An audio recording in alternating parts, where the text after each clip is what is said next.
হাদিস কিভাবে বুঝবো? কোরআন হাদিস কয়টা অক্ষর, কয়টা নক্তা, কয়টা জের, কয়টা পেশ, কয়টা শব্দ, কয়টা বাক্য, কয়টা আয়াত, কয়টা সূরা, নামাজের আয়াত কয়টা, রোজার আয়াত কয়টা, যাকাতের আয়াত কয়টা, পরিবার নীতির আয়াত কয়টা, সমাজ নীতির আয়াত কয়টা, রাজনীতির আয়াত কয়টা, জিহাদের আয়াত কয়টা, এগুলো ব্যাখ্যা কি, তাফসীর কি, ফতোয়া কি, পড়তে পড়তে পড়তে পড়তে হাদিস কোরআন এমন একটা অংশ বাদ নাই যে বিষয়ে জানা নাই।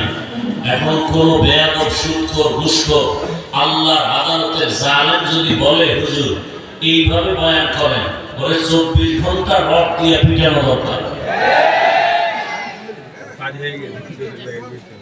কোন লাইনে বয়ান করব? কোরআন হাদিস দিয়ে বয়ান করলে আপনারা দিল খুলে কথা বলবেন, মুনাফিকি করবেন না। কোরআনের ভিতর থেকে কথা বললে কি সুদের বিরুদ্ধে বলতে হবে না, ঘুষের বিরুদ্ধে বলতে হবে না, চাঁদাবাজের বিরুদ্ধে বলতে হবে না, বেনামাজির বিরুদ্ধে বলতে হবে না, দাড়ি কামানোয়ালাদের বিরুদ্ধে বলতে হবে না। আল্লাহ কি তাকায় জবাব দিবেন? আমি কোনো দলের নেতা না, দায়িত্বশীল না, আমি ইসলামকে মাথায় রেখে কথা বলতেছি। আমার জীবনের মূল ইসলাম, আমি মুসলমান, আমার মূল কি ইসলাম।